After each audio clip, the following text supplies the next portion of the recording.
store, but the prettiest sight to see. Comcast isn't freezing to death in this logo. This guy decides to retrieve this box using this janky-ass ladder just as the store opens on what I assume is Black Friday. Where was this cartoonishly butch security when the store opened and that Mucho Mart greeter was trampled? People fighting over Christmas decorations on Black Friday instead of Bop It, Mighty Morphin Power Rangers, Furby, or other toys that will prove how old I am. Suddenly, everyone is calm and orderly in the checkout line. Maybe they saw those other people get tasered for no reason and realized the security guards at Mucho Mart mean business. Why the f*** is a kid's nativity play happening in this store? Did the local elementary school burn down? Or did the director convince them to have it here because it made the transition easier? This guy clearly has a mild case of super strength if he's able to carry that television under one arm. And that concludes our delightfully out-of-context slow-mo nightmare holiday montage. Even though Grandma knows the Krampus rules, she is still presumably suspicious every Christmas, despite no one summoning him. He even told the first graders that Santa was just a cheap marketing ploy and invented to sell Pepsi. Coke. Kid who cannot discern the difference between Coke and Pepsi, even though Coke is delicious and Pepsi is garbage. Was drop-kicking him into the manger really the best way to handle this? There's no way that kid drop-kicked that other kid into any kind of manger, unless his parents allowed the fighting to go on well past the manger part and we missed that. After what you pulled, you can do that alone. How about you just started a fight in the middle of a play? You can't do that at all? Go to your room? Jesus, this couple has completely forgotten how to parent. Na, bist du fertig damit? I started, but... Is this Star Wars? Does this family speak in perfect German to English translation? Do they have a babblefish in their ears? Last year, I found in my bed, Mom. Human. For the last time, that was their dog. Mom somehow believes that her sister's English bulldog takes human-sized shits. Mom is just now noticing that Santa is looking at her daughter's ass instead of when she put the picture in the frame, or when she got the picture the first time, or when she was shown the f***ing proof. She had plenty of opportunities before now to look at her own family photo, is what I'm saying. Howard's Hummer shakes the whole house because he's obnoxious. Just want to make sure you understand that. You give the butler the night off, did you? This guy isn't Randy Quaid in this scene. They're just a little cranky because the Steelers lost. Tell your Aunt Sarah about your Presidential Fitness Award. Movie uses the previous 5 seconds of dialogue to beat me over the head with how butch Linda and Howard's daughters are. So, what'd you ask Santa for this year? Toy car? Video games? Phone? Dialysis? Either Beth thinks that Howie Jr.'s mental challenges are the result of failing kidneys, or she doesn't know what dialysis is. Gross fat kid drinking soda straight from a 2-liter bottle and then immediately burping cliche. I was in training mostly. What were you training for, So, Eagle Scouts. For some reason, Howard and company are acting like being an Eagle Scout is something to laugh about. But becoming an Eagle Scout is pretty hard, right? I wouldn't know because I'm a lazy asshole, but I assume it would require a lot of discipline and hard work, and a gun-toting survivalist type like Howard would find it respectable. What are you now, a Jew? That's actually racist. So to survive, he had to slaughter and eat his reindeer, including Rudolph. 8 tiny reindeer. Get it? Yeah, but if he also ate Rudolph, that makes 9, so your pun basically falls apart. This kid hates Christmas spoiler talk as much as Marty McFly hates being called a chicken in the Back to the Future sequels. It's a very curious button that sets him off. Max's letter starts to get awkward for the grown-ups, yet no one gets up to stop Stevie from continuing to read. I just wanted Christmas to be like it used to be. Given that Max has retained all of his family members during his life, I have trouble seeing how this Christmas can be any different from Max's 10 previous Christmases. Also, did someone cryogenically freeze the kid from Jumanji and thaw him out last year to be in this movie? This dartboard in the background is just asking for darts to be thrown into the wall around it. This is also an orgy of evidence this is a boy's room. A stack of board games, Minecraft, pictures, toy plane, numerous off-screen things I can't even see, but I know are there. I mean, how do you even sleep in this room? Even the assholes you normally can't stand. Saying asshole to a 10-year-old kid. I guess Krampus is able to interpret a ripped-up letter to Santa as Max wishing his entire family was gone. Kevin McAllister actually said out loud he wished his family would disappear, and the worst thing that happened to him was Joe Pesci showed up. Krampus rides in on the same cloud that the rhinoceros from James and the Giant Peach used to eat James's parrots. Blackout waits to shut down this one house's power last, because that's how electricity works when you've accidentally summoned a Christmas demon. We find out later that the snowmen that appear represent people Krampus has taken to the underworld, or whatever. This snowman must indicate his first victim was Abraham Lincoln. The Turners are in Hawaii. The Lamberts are in Florida. And the Cartwrights stopped talking to us after Max's noodle incident. How convenient for the impending evil Christmas demon. All of the neighbors are out of town except for the ones they don't talk to, causing them to be completely isolated. Hey, these two? Not mine. Must be from the boys in brown. I can't talk like a normal person and say UPS because this is a half-assed DHL product placement. And look how much better we are than them. While they successfully brought packages to your door, they did not personally greet you. So stick it UP your ass, UPS. Then can I walk over and check on him? I could see if anyone else has power on the way. She'll be fine. Based on Beth's conversation with her boyfriend from earlier, her parents wouldn't allow her to leave the house when there was no blizzard. Now, when an extremely large blizzard has taken out all power, the phone lines, and cell phone communication, she'll be fine. I know teenage horniness is a powerful thing, but I can't imagine it being powerful enough to inspire a teenage girl to go out into a blizzard with wind chills powerful enough to give you frostbite. Apparently, Krampus went to the same fright school as that naked dude from It Follows did. That's what you get for being deliver racist. Also, Krampus doesn't ever actually kill anyone. He just takes them to hell. So my question is, why did this guy get to stay in his van when all the other Krampus victims that we soon see get carted off to the underworld? Feeling like you're safe again when you actually aren't cliché.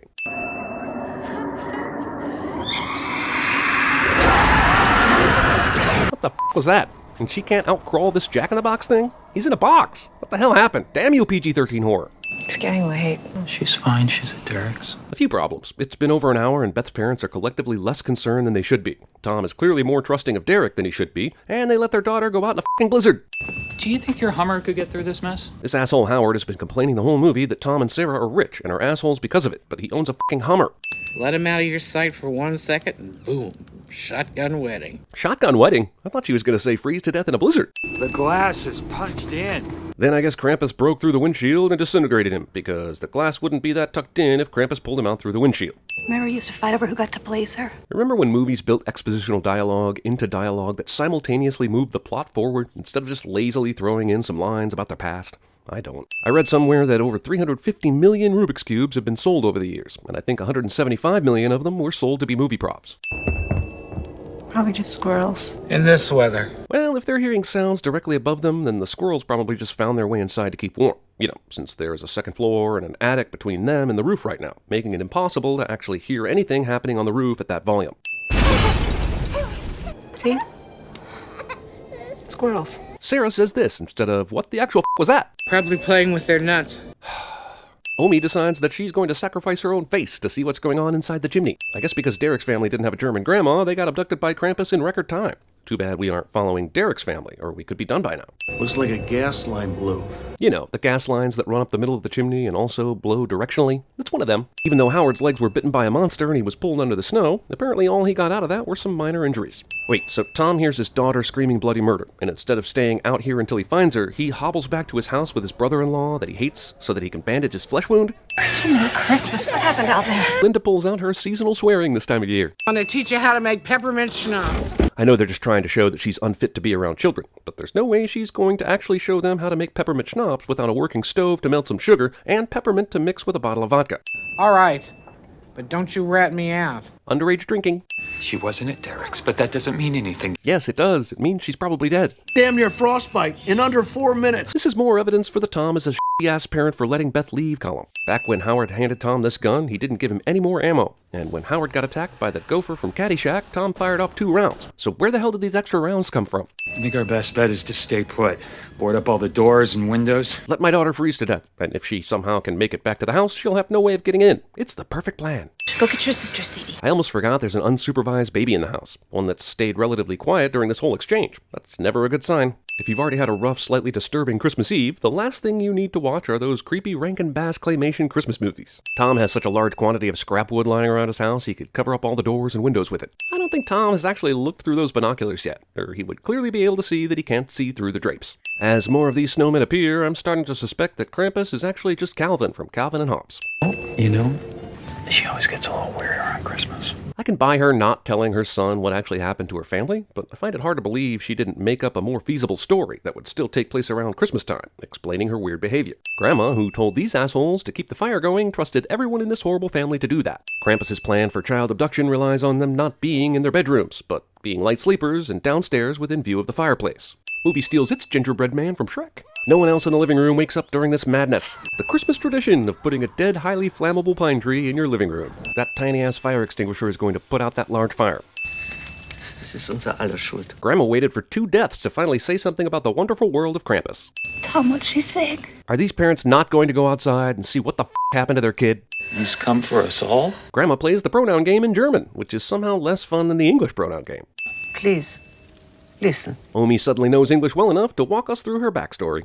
This Christmas was darker, less cheerful. And snowflakes came down as if the whole world was a microscope. Omi outsourced her flashbacks to Tim Burton.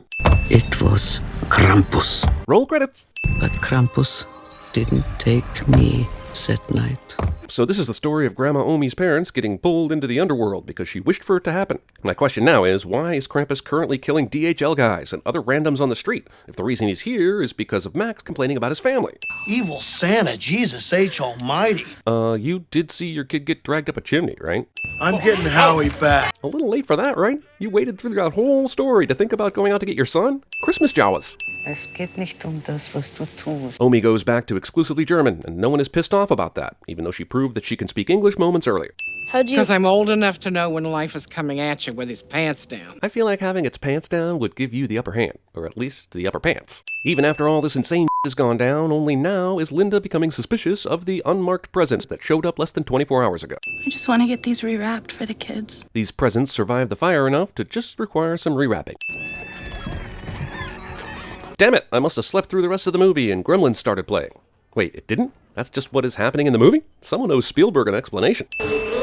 Beth, you up there? Where have you been? I know these girls don't see their cousin often, and they aren't super bright, but any kid knows not to follow a creepy voice that's clearly not your cousin into the attic.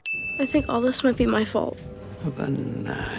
No subtitles, so I can only assume she said, yes, it's definitely your fault. Thanks for killing all of us. Howard decides to leave Max, Omi, Dorothy, and a f***ing baby in the living room defenseless while he goes and investigates other noises because the movie decided we need 2 congruent action sequences. Pointing a loaded gun with your finger on the trigger around a room that might contain your frightened hiding nieces. This thing is definitely terrifying, but what are all these teeth for if it swallows kids whole? I'm sure this is just a funny joke and I laughed at it like a moron, but this asshole bothers to wipe his chin after a meal. The movie ignores 2 fundamental facts about nail guns. They require compressed air, and the nose must be pushed in for it to fire. Convenient giant wood-cutting board is convenient. Excessive licking. Also, demon baby Frenching. Even though this robot is stabbing Tom multiple times in the back, Tom will continue on like he didn't get stabbed multiple times in the back. Canis ex machina. Also, Howard's dog is able to approach and eat the last gingerbread man, hardly making a sound. This doll-sized creature is able to hang a full-size human woman with the power of flight and Christmas lights. That bear is an extremely ineffective minion. The Jack-in-the-Box can eat a whole person. The owl doll can get creative with Christmas lights. And all the damn bear can do is barely bite Linda's arm. Hey! Give me back my kids, you... Instead of sneaking up on Der Clown with the axe, Linda decides to let it know she's coming up behind it, giving it time to get away. Go get him, girl. Kid assumes after hours of ass-kicking from Krampus that this dog, who is now dead by the way, will make a difference. Evil Der Clown Jack-in-the-Box makes a Nazgul sound. Get him, Rosie. Movie wastes time on an invisible fight between Der Clown and Der Dog. Der Clown inexplicably waits to do anything to these people while they all try to remove the owl doll. Movie suddenly got a Troll 2 vibe that I'm sure is an accident and everyone is sorry. Back, we need to make a break for it. Well, don't run too fast. You might get a Krampus.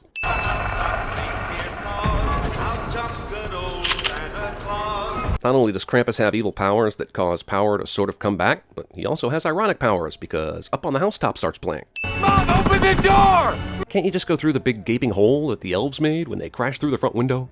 The window. Oh, sure, now you think about it, but now your kid is going to stop you from going in there because you're too slow to think of it. Krampus continues coming down the chimney, even though he certainly knows all the people he wants to kill just left. Well, I guess Grandma did her duty as a distraction, but I still can't figure out why this asshole even bothered with her. Movie realizes it didn't kill off characters fast enough during the duration of the movie, so it spends the last 10 minutes killing everyone else without them putting up a fight. Winter Tremors. Tom shoots the gopher demon with his new shotgun that suddenly has infinite shotgun shells. This snowplow isn't covered in feet of snow. Man, if I knew you could just make characters you wanted to kill off just vanish into the ground, I could have made a successful career writing horror movies. You don't have to be creative. Yeah, it's a car won't start cliche, but I'm wondering how this kid manages to reach the gas pedals. This kid is also fluent in German, and he's an asshole, so I don't know where he finds all the time to know this I don't even know how to drive a stick! You don't even know how to drive a car. You're 10. Wait, does the ripoff of Tremors kill Krampus's henchmen too?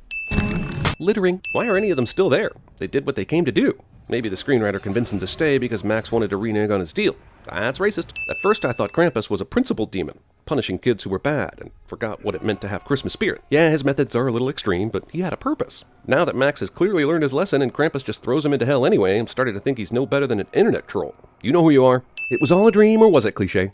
They all seem pretty bummed, but if my version of hell was getting to spend a nice Christmas morning with my family inside of a snow globe, I'd probably take it. Gotta hand it to this movie for an ending that makes you think it was all a dream, then pulls back and makes you realize it's not only real, but it's got a pretty poetic kind of ending. They're all just in that snow globe forever and ever. I like that ending. It's not happy. Gotta say though, this is a lot of missing people happening around Christmas that no one ever asks questions about. Feels like Krampus would be more of a known evil entity if he's got so many families trapped in snow globes. All the creatures show up for one last lunge at the camera for some reason. I guess they see the unseen audience. But to Krampus, this has to be pretty unusual behavior to see his minions just lunge towards something for no reason.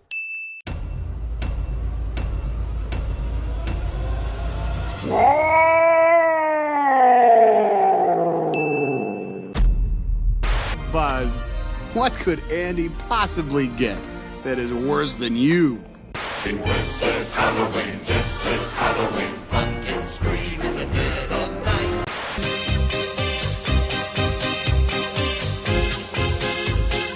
As for Nicodemus, they must move your house to the lee of the stone. That's why you always leave a note.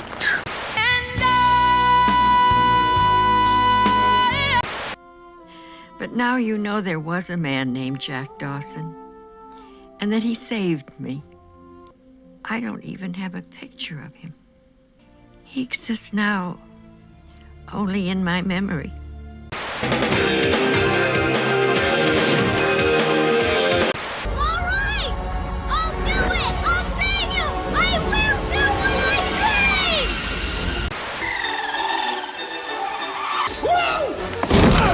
Oh, poor baby.